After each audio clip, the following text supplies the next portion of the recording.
ಅಂಬಿಕಾ, ಇವತ್ತು ನನ್ನ ಮನಸ್ಸಿಗೆ ಎಷ್ಟು ರಿಲೀಫ್ ಅನಿಸ್ತಾ ಇದೆ ಗೊತ್ತಾ? ಪಂಜರದಿಂದ ಆಚೆ ಬಂದ ಹಾಗೆ.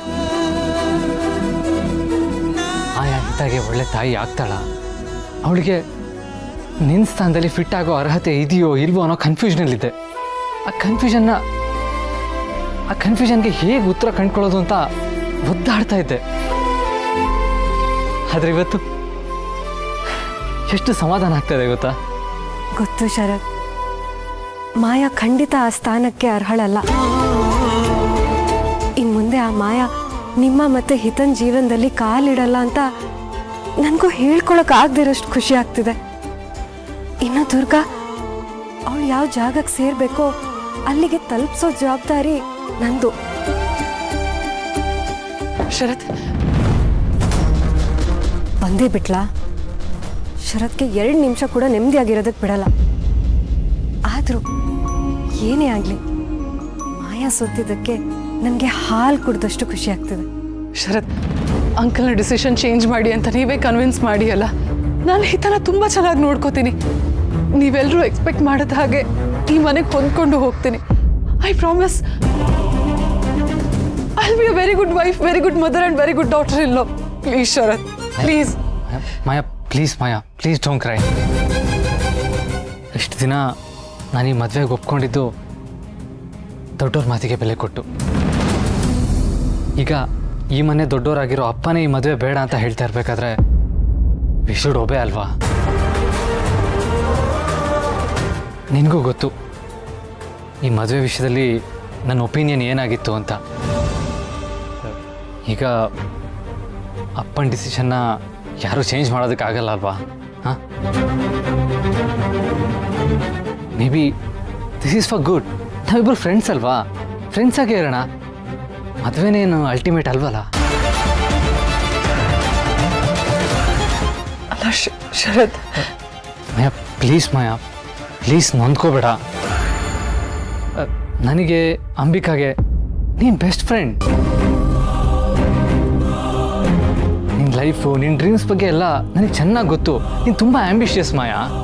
ಇರುವಾಗ ನೀನು ಹಿತಾಗೆ ಒಳ್ಳೆ ಅಮ್ಮನಾಗಿರುವಂಥ ನಾನು ಫೋರ್ಸ್ ಮಾಡ್ತಾ ಇದ್ದೀನೇನೋ ಅಂತ ನನಗೆ ಒಂಥರ ಗಿಲ್ಟ್ ಕಾಡ್ತಾ ಇತ್ತು. ಹಾಂ, ಆಗೋದೆಲ್ಲ ಒಳ್ಳೇದಕ್ಕೆ ಅಂತಾರಲ್ಲ, ಮೋಸ್ಟ್ಲಿ ಇದು ಅದಕ್ಕೆ ಅಂತ ಅನ್ಕೋ. ಕೇಸ್ ಈ ಮದುವೆ ಆಗಿದ್ದಿದ್ರು ನಾನು ನಿನಗೆ ಬೆಸ್ಟ್ ಹಸ್ಬೆಂಡ್ ಆಗಿರೋಕ್ಕೆ ಸಾಧ್ಯ ಆಗ್ತಿರಲಿಲ್ಲ ಮಾಯಾ. ಮೋಸ್ಟ್ಲಿ ಅದಕ್ಕೆ ಅನಿಸುತ್ತೆ ನಮ್ಮ ಜಾತಕ ಮ್ಯಾಚ್ ಆಗಿಲ್ಲದೆ ಇರೋದು. ಈ ಮದುವೆ ಆಗಿದ್ದಿದ್ರು ಈ ಮದುವೆ ಆಗಿರ್ತಿರ್ಲಿಲ್ಲ. ಜಸ್ಟ್ ಒಂದು ಕಾಂಪ್ರಮೈಸ್ ಆಗಿರ್ತಿತ್ತು ಅಷ್ಟೇ. See Maya, I want you to be happy. ನೀನು ಯಾವಾಗಲೂ ಖುಷಿಯಾಗಿರ್ಬೇಕು ಮಾಯಾ. ನಾನು ಅದನ್ನೇ ಬಯಸೋದು. ಮಾಯಾ, ತುಂಬ ಲೇಟ್ ಆಗಿದೆ, ನಾಳೆ ಮಾತಾಡೋಣವಾ? Good night.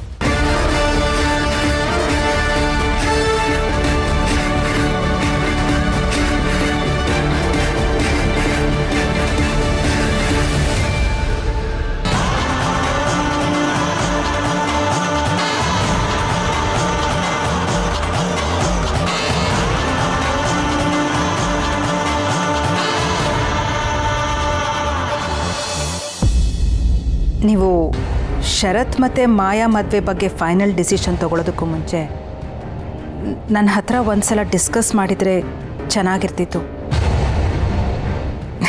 ನೀವು ಆ ರೀತಿ ನಿರ್ಧಾರ ತೊಗೊಂಡಿದ್ದು ನನಗೆ ಯಾಕೋ ಸರಿ ಅನ್ನಿಸ್ಲಿಲ್ಲ. ಜಾತಕನೇ ಹೊಂದಾಣಿಕೆ ಆಗ್ತಿಲ್ಲ ಅಂದಮೇಲೆ ನಿನ್ನ ನಿರ್ಧಾರ ಆಗಲಿ ನನ್ನ ನಿರ್ಧಾರ ಆಗಲಿ ಸರಿ ಅನಿಸಿದ್ರೆಷ್ಟು ಬಿಟ್ಟರೆಷ್ಟು ಮಾಡಬೇಕಾ? ಇದು ಆ ದೇವರೇ ಮಾಡಿರೋ ನಿರ್ಧಾರ.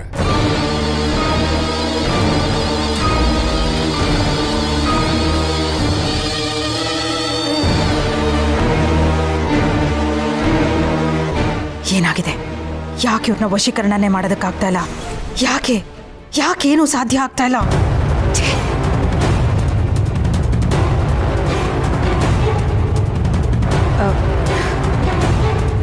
ನಿಮಗೆ ನೆನಪಿದೆಯಾ, ನಮ್ಮ ಶರತ್ಗೆ ಹೆಂಡತಿ ಆಗೋದಕ್ಕಿಂತ ನಮ್ಮ ಹಿತಾಗೆ ಒಳ್ಳೆ ತಾಯಿ ಆಗೋವಂಥ ಹುಡುಗಿನ ನಾವು ಹುಡುಕ್ತಾ ಇದ್ವಿ. ಹಾಗೆ ನೋಡಿದ್ರೆ ಮಾಯಾ ನಮ್ಮ ಹಿತಾಗೆ ಒಳ್ಳೆ ತಾಯಿ ಆಗ್ತಾಳೆ ಅಂತ ನನಗನ್ಸುತ್ತೆ. ಹೌದು, ಆದರೆ ನಮ್ಮ ಹಿತಾಪುಟ್ಟಿಗೆ ಒಳ್ಳೆ ತಾಯಾಗೋದ್ರ ಜೊತೆಗೆ ನಮ್ಮ ಶರತ್ತಿಗೆ ಹೆಂಡತಿಯಾಗಿ ಅವನ ಜೊತೆ ಜೀವನ ಸಾಗಿಸ್ಬೇಕಲ್ವ. ಇಷ್ಟಕ್ಕೂ ನಾನೇನು ಕುರುಡ ಅಲ್ಲ. ಮಾಯಾ ಹಿತನ ಕಣ್ಣೆತ್ತಿ ಸಹ ನೋಡಲ್ಲ. ಅವಳು ಹಿತನ ಚೆನ್ನಾಗಿ ನೋಡ್ಕೋತಾಳೆ ಅಂತ ನಿಮ್ಗೆ ಯಾಕೆ ಅನ್ನಿಸ್ತಾ ಇದೆ? ನನಗಂತೂ ಆ ಭರವಸೆ ಇಲ್ಲ. ಮಾಳವಿಕಾ, ಅಂಬಿಕಾ ಸ್ಥಾನ ತುಂಬೋದು ಅಷ್ಟು ಸುಲಭ ಅಲ್ಲ. ಅದಕ್ಕೆ ನಾನು ಹೇಳೋದು, ಮಾಯಾ ಈ ಮನೆ ಸೊಸೆ ಆಗೋದಕ್ಕೆ ಸಾಧ್ಯನೇ ಇಲ್ಲ. ಅಲ್ಲ, ನಮ್ಮ ಶರತ್ತು ಮತ್ತು ಅಂಬಿಕನ್ಗೆ ಮೊದಲಿಂದನೂ ಗೊತ್ತಿರೋ ಹುಡುಗಿ ಅಂದರೆ ಮಾಯಾ. ಅಂಬಿಕಾ ಹೋದ್ಮೇಲೆ ಶರತ್ ಪರಿಸ್ಥಿತಿ ಏನು ಅನ್ನೋದನ್ನು ತುಂಬ ಹತ್ತಿರದಿಂದ ನೋಡ್ಕೊಂಡು ಬಂದಿದ್ದಾಳೆ. ಅಲ್ಲದೆ ಅವನ ಮನಸ್ಸಿನ ಸೂಕ್ಷ್ಮನ ಮಾಯಾ ಚೆನ್ನಾಗಿ ಅರ್ಥ ಮಾಡ್ಕೊಂಡಿದ್ದಾಳೆ. ನೋಡು ಮಾಳವಿಕಾ, ತುಂಬ ವರ್ಷಗಳ ನಂತರ ನನ್ನ ಮಗನಿಗೆ ಸಂಬಂಧಪಟ್ಟ ವಿಷಯಕ್ಕೆ ಒಂದು ನಿರ್ಧಾರ ತಗೊಂಡಿದ್ದೀನಿ. ಆ ನಿರ್ಧಾರ ಸರಿಯಾಗಿದೆ ಅನ್ನೋ ನಂಬಿಕೆ ನನಗಿದೆ. ಯಾವುದೇ ಕಾರಣಕ್ಕೂ ಆ ನಿರ್ಧಾರನ ಬದಲಾಯಿಸೋದಿಲ್ಲ. ಸಾರಿ, ನನಗೆ ನಿದ್ದೆ ಬರ್ತಾ ಇದೆ, ನಾನು ಮಲಗ್ತೀನಿ.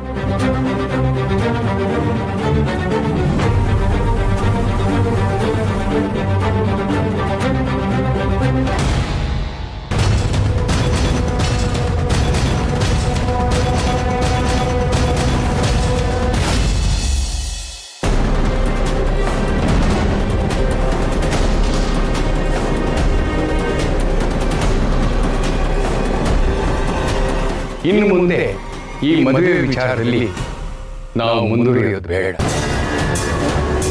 ಶರತ್ ಮಾಯಾ ಜೋಡಿ ಸರಿ ಇಲ್ಲ ಅನ್ಸುತ್ತೆ. ಶರತ್ ಮಾಯಾ ಜಾತಕ ಸ್ವಲ್ಪನೂ ಹೊಂದಾಣಿಕೆ ಆಗೋಲ್ವಂತೆ.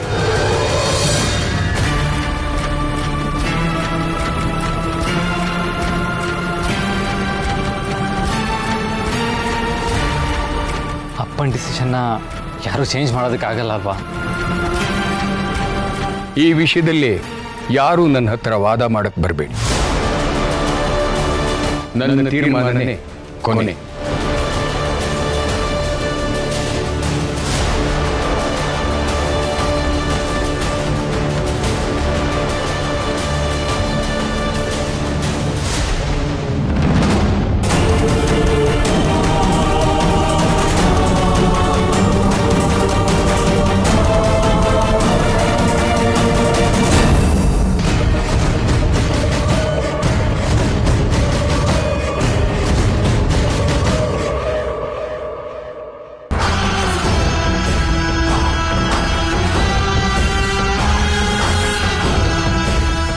ನನ್ನ ಶರತ್ ಮಧ್ಯ ಬರೋದಕ್ಕೆ ಎಷ್ಟು ಧೈರ್ಯ ನನಗೆ.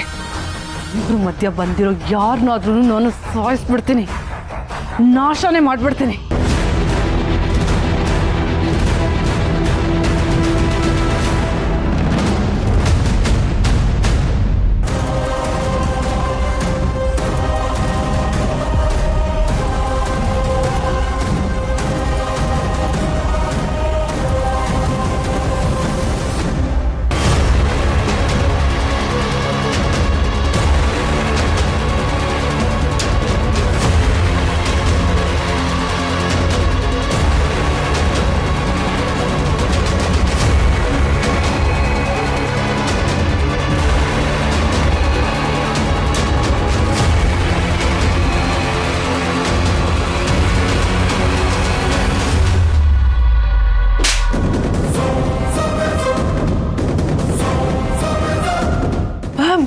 ಮಾತಾಡಬೇಡ ಮಾಯಾ, ಹುಚ್ಚಿಡ್ದಿದ್ಯಾ ನಿನಗೆ? ನೀನೇನು ಮಾಡೋದಕ್ಕೆ ಹೊರಟಿದೆ ಅಂತ ಗೊತ್ತಾ ನಿನಗೆ? ನನ್ನ ಶರತ್ ಮಧ್ಯ ಯಾರೇ ಬಂದರೂ ನಾನು ಅವ್ರನ್ನ ಮುಗಿಸ್ಬಿಡ್ತೀನಿ. ನೀನು ಯಾರ ಎದುರಿಗೆ ನಿಂತು ಯಾರನ್ನ ಮುಗಿಸೋದ್ರ ಬಗ್ಗೆ ಮಾತಾಡ್ತಾ ಇದೆಯಾ ಅಂತ ಚೆನ್ನಾಗಿ ಯೋಚನೆ ಮಾಡ್ಕೊಂಡು ಮಾತಾಡು. ಜಗನ್ನಾಥ್ ನನ್ನ ಗಂಡ. ಆದರೆ ಅವರು ಇವತ್ತು ಶರತ್ನ ನನ್ನಿಂದ ಕಿತ್ಕೊಳ್ಳೋಕೆ ನೋಡಿದ್ರು. ಅವರಿಂದಾಗಿ ನಾನು ಎಲ್ಲ ಕಳ್ಕೊತಾ ಇದ್ದೀನಿ. ನನ್ನ ಮತ್ತೆ ಶರತ್ ಮಧ್ಯ ಅಂಬಿಕಾ ಬಂದಾಗ ನಾನು ಏನು ಮಾಡಿದ್ನೋ ಇವಾಗ ಇವ್ರು ಬಂದಿದ್ದಾರೆ. ಶಟ್ ಅಪ್ ಮಾಯಾ. ನೀನೆಲ್ಲಾನು ಕಳ್ಕೊಳ್ತಾ ಇರೋದು ನಿನ್ನ ಈ ಹುಚ್ಚತನದಿಂದ. ಇಲ್ಲಿವರೆಗೂ ನಾನು ನಿನಗೆ ಸಪೋರ್ಟ್ ಮಾಡ್ಕೊಂಡೇ ಬಂದಿದ್ದೀನಿ. ಆದರೆ ನೀನು ತಾಳ್ಮೆ ಕಳ್ಕೊಂಡು ನೀನು ಮಾಡೋ ಎಡವಟ್ಟಿಂದ ಎಲ್ಲನೂ ಕಳ್ಕೊಂಡ್ರೆ ಅದಕ್ಕೆ ಬೇರೆಯವ್ರನ್ನ ಹೊಣೆ ಮಾಡಬೇಡ. ನಾನು ಏನು ಮಾಡಲಿ ಮ್ಯಾಮ್? ಅಲ್ಲ, ನನ್ಗೆ ಎಷ್ಟು ದಿನದಿಂದ ಶರತ್ಗೋಸ್ಕರ ಕಾಯ್ತಾ ಇದ್ದೀನಿ ಅಂತ ನಿಮಗೆ ಗೊತ್ತು. ಅಲ್ಲ, ಇನ್ನೂ ಎಷ್ಟು ದಿನ ಕಾಯ್ಲಿ? ಎಲ್ಲ ಸರಿ ಹೋಯ್ತು, ಅಂಬಿಕಾ ವಸ್ತುಗಳು ಕೂಡ ಈ ಮನೆಯಿಂದ ಆಚೆ ಹಾಕಾಯ್ತು, ಎಲ್ಲ ಸರಿ ಹೋಗುತ್ತೆ, ನನ್ನ ಮದುವೆ ಆಗತ್ತೆ ಅಂತ ಎಷ್ಟು ಎಕ್ಸೈಟೆಡ್ ಆಗಿದೆ ನಾನು. ಅಷ್ಟರಲ್ಲಿ ಎಲ್ಲ ಹಾಳಾಗೋಯ್ತು. ಸಮಾಧಾನ ಮಾಡ್ಕೊ ಮಾಯ. ಅವ್ರು ಈ ರೀತಿ ನಿರ್ಧಾರ ಮಾಡ್ತಾರೆ ಅಂತ ನಾನು ಅಂದ್ಕೊಂಡಿರ್ಲಿಲ್ಲ. ನನಗೂ ಕೂಡ ಇದು ಅನಿರೀಕ್ಷಿತ. ಏನಾದರೂ ಯೋಚನೆ ಮಾಡೋಣ. Please please calm down. ಹೇಗೆ ಮ್ಯಾಮ್? ಶರತ್ ಇಲ್ಲದೆ ನಾನು ಬದುಕಿರಲ್ಲ. ಇಷ್ಟು ದಿನ ಶರತ್ಗೋಸ್ಕರ ಹುಚ್ಚಿ ಥರ ಕಾಯ್ತಾ ಇದ್ದೆ ನಾನು. ಅಲ್ಲ, ಎಲ್ಲ ಸರಿ ಹೋಗುತ್ತೆ ಅನ್ನೋ ಹೊತ್ತಿಗೆ ಏನೋ ಒಂದು ಹಾಳಾಗೋಗುತ್ತೆ. ಆಗಲ್ಲ ಮ್ಯಾಮ್, ಇನ್ಮೇಲೆ ನನಗೆ ಇದನ್ನ ಸಹಿಸ್ಕೊಳಕ್ಕಾಗಲ್ಲ.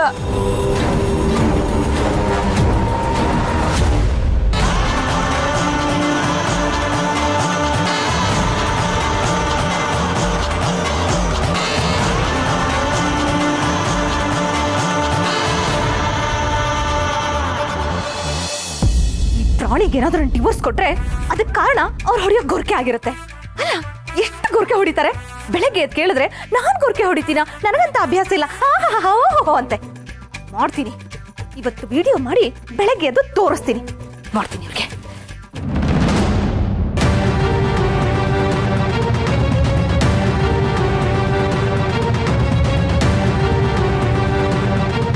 ಮಾಯಾ, ಇದೇನಿದು ಬ್ಯಾಗ್ ಪ್ಯಾಕ್ ಮಾಡ್ತಿದ್ಯಾ?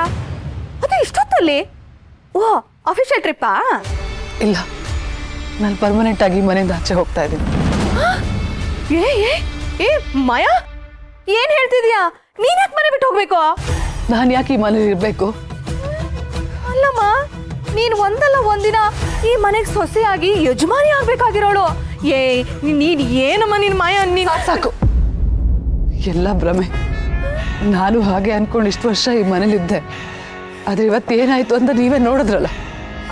ಅಲ್ಲ ಮಾಯಾ, ಮನೇಲಿ ಮದ್ವೆ ಅಂದ್ರೆ ಒಂದ್ ಮಾತು ಬರುತ್ತೆ ಹೋಗುತ್ತೆ, 108 ವಿಘ್ನಗಳಿರುತ್ತೆ. ಅದಕ್ಕೆ ನೀನ್ ಇಷ್ಟೊಂದೆಲ್ಲ ತಲೆಗೆ ಸಾಕು, ನನಗೂ ಸಾಕಾಗಿ ಹೋಗಿದೆ. ಇಷ್ಟು ವರ್ಷ ನಾನು ಈ ಮನೇಲಿ ಶರತ್ಗೋಸ್ಕರ ಇದ್ದೆ. ಇವಾಗ ಅವನು ನನ್ನನ್ನ ಮದುವೆ ಆಗಲ್ಲ, ನಾನು ಏನ್ ಮಾಡ್ಲಿ ಹೇಳಿ? ಅಲ್ಲ ಮಾಯಾ, ಅದು ಷರತ್ತು. ಪ್ಲೀಸ್, ನೀವು ನನ್ನನ್ನ ಕನ್ವಿನ್ಸ್ ಮಾಡೋದಕ್ಕೆ ಬರಬೇಡಿ. ನನಗೆ ಈ ಮನೇಲಿ ಇರೋದಕ್ಕೆ ಕಷ್ಟ ಆಗ್ತದೆ. ಅಲ್ಲ, ಆ ಹಿತ ಚೋಟುದ್ದ ಇಲ್ಲ, ನನ್ನನ್ನೇ ಆಡ್ಕೋತಾಳೆ. ಅವಳು ನಗೋದನ್ನ ನೋಡಿದ್ರೆ ನನ್ಗೆ ಹೊಟ್ಟೆಲಿ ಇರ್ದಾಗತ್ತೆ. ಇಲ್ಲ, ನನಗಿದನ್ನೆಲ್ಲ ನೋಡ್ಕೊಂಡು ಇಲ್ಲಿರೋದಕ್ಕಾಗಲ್ಲ. ನಾನು ಹೊರಡ್ತಾ ಇದ್ದೀನಿ ಅಷ್ಟೇ. ಬೇಡ ಮಾಯಾ. ಅಲ್ಲ, ನನ್ನ ಮಾತು ಕೇಳು ಮಾಯಾ. ಹೀಗೆಲ್ಲ ನಿರ್ಧಾರ ತಗೋಬಾರ್ದು ಮಾಯಾ.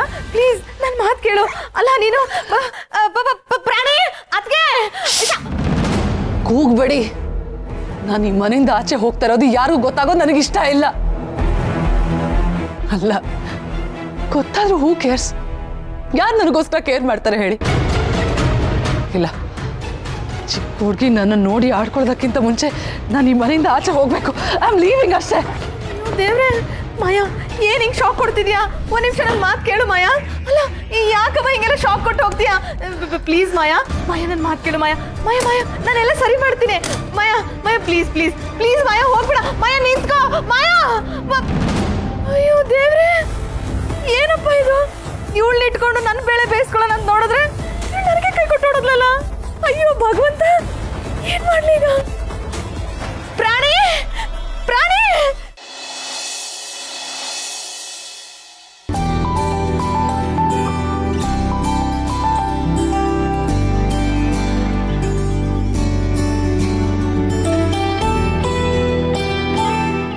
ಪುಟ್ ಮೇಡಮ್, ಅಲ್ಲಿ ನೋಡು, ಮಕ್ಕಳೆಲ್ಲ ಎಷ್ಟು ಚೆನ್ನಾಗಿ ಆಟ ಆಡ್ತಿದ್ದಾರೆ. ನಿಂಗೂ ಅವ್ರ ಜೊತೆ ಹೋಗಿ ಆಟ ಆಡಕ್ಕೆ ಇಷ್ಟನಾ? ಸರಿ, ನಿಂಗೆ ಎಷ್ಟೊತ್ತು ಬೇಕೋ ಹೋಗಿ ಅವ್ರ ಜೊತೆ ಅಷ್ಟೊತ್ತು ಆಟ ಆಡ್ಕೊಂಬ, ನಾನು ಇಲ್ಲೇ ಕೂತಿರ್ತೀನಿ.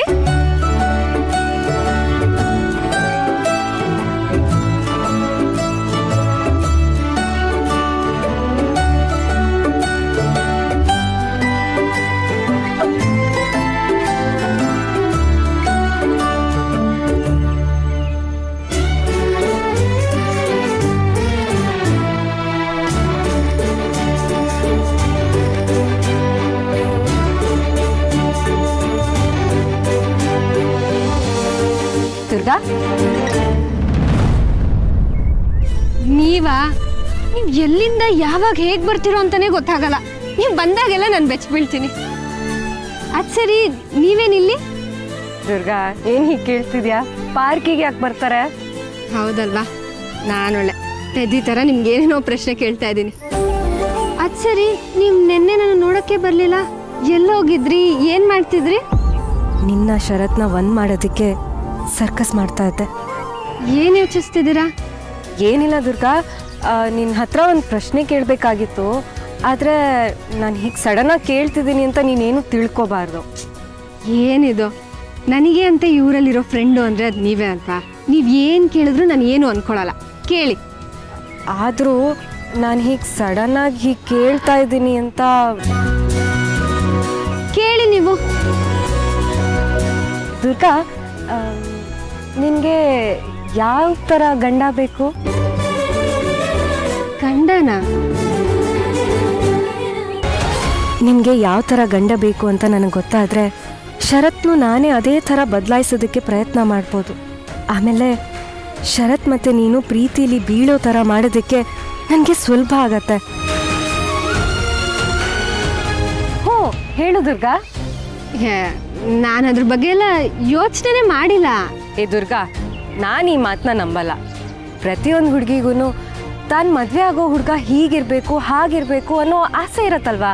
ಅಟ್ಲೀಸ್ಟ್ ನಿನ್ನ ತಲೆಲಾದರೂ ನಿನ್ನ ಮದುವೆ ಆಗೋ ಗಂಡ ಹೀಗೆ ಇರಬೇಕು ಅನ್ನೋ ಕಲ್ಪನೆ ಇರತ್ತಲ್ವಾ? ನನಗೆ ನನ್ನ ಗಂಡ ರಾಕಿ ಥರ ಇರಬೇಕು. ರಾಕಿನಾ? ಹ್ಞೂ, ಈ KGF ಸಿನಿಮಾದಲ್ಲಿ ರಾಕಿ ಬಾಯ್ ಇದ್ದಾನಲ್ಲ, ಹಂಗೆ. ರಾಕಿ ಬಾಯ್ನಾ? ಹ್ಞೂ, ರಾಕಿ ಬಾಯ್ ಥರ ಖಡಕ್ ಆಗಿರ್ಬೇಕು. ತೊಂದರೆ ಕೊಡೋರ್ಗೆ ಸರಿಯಾಗಿ ಹೊಡೆದು ಬುದ್ಧಿ ಕಲ್ಸೋಷ್ಟು ಧೈರ್ಯ ಇರಬೇಕು. ಬರೀ ಒಂದು ಕಣ್ಣೋಟದಲ್ಲೇ ಶತ್ರುಗಳಿಗೆ ಬೆವರಿಳಿಸೋಷ್ಟು ಕದರ್ ಇರಬೇಕು.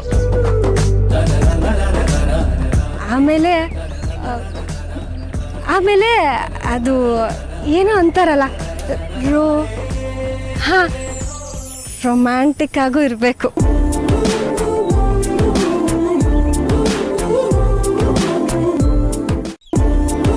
ಅಯ್ಯೋ, ಅಂದರೆ ನಿನಗೆ ಬೆಣ್ಣೆ ಥರ ಸಾಫ್ಟ್ ಇರೋರು, ಭೂಮಿಯಷ್ಟು ತಾಳ್ಮೆ ಇರೋರು ಇಷ್ಟ ಆಗಲ್ವಾ? ನಂಗಂತವ್ರು ಕಂಡ್ರೇನೆ ಬೇಜಾರು. ನಾನು ಬೆಣ್ಣೆ ಥರ ಮೃದು, ಭೂಮಿಯಷ್ಟೇ ತಾಳ್ಮೆ ನನಗಿದೆಯಲ್ಲ, ಅವನು ಬೆಂಕಿ ಥರ ಇರಬೇಕು, ಅವಾಗ್ಲೇ ಮಜಾ. ನೀನು ಮೃದುನಾ? ತಾಳ್ಮೆ ಇದೆಯಾ ನಿನಗೆ? ಈ ಹೊಸ ವಿಷಯ ನನಗೆ ಗೊತ್ತೇ ಇರಲಿಲ್ಲ ನೋಡು. ಶರತ್ ನಿನ್ನ ಎಡ್ವರ್ಡ್ ರಾಣಿ ಅನ್ನೋದ್ರಲ್ಲಿ ಸುಳ್ಳೇನಿಲ್ಲ. ಒಟ್ಟಿನಲ್ಲಿ ನಾನು ಇದೀನಲ್ಲ, ಅದ್ರ ಉಲ್ಟಾ ಅವನಿರ್ಬೇಕು. ನಾನು ಏತಿ ಅಂದರೆ ಅವ್ನು ಪ್ರೇತಿ ಅನ್ಬೇಕು, ನಾನು ಸೂರ್ಯ ಅಂದರೆ ಅವ್ನು ಚಂದ್ರ ಅನ್ಬೇಕು. ಅವ್ನು ಒಂದೊಂದು ಡೈಲಾಗು ಪಂಚ್ ಹೊಡ್ದಂಗೆ ಇರಬೇಕು. ಈ ಥರದ ಆಸೆನ ನಾನು ಇದೇ ಫಸ್ಟ್ ಟೈಮ್ ಕೇಳ್ತಿದ್ದೀನಿ. ತಾಯಿ, ಇವಳು ಮಾತು ಕೇಳ್ತಿದ್ರೆ ಹೋಗಿ ಕಲ್ಲು ಬಂಡೆಗೆ ತಲೆ ಚಚ್ಕೋಬೇಕು ಅನ್ನಿಸ್ತಿದೆ. ಇವಳನ್ನ ಸರಿ ಮಾಡೋಕ್ಕೆ ಹೋಗಿ ನನ್ನ ತಲೆ ಕೆಟ್ಟೋಗುತ್ತೋ ಏನೋ.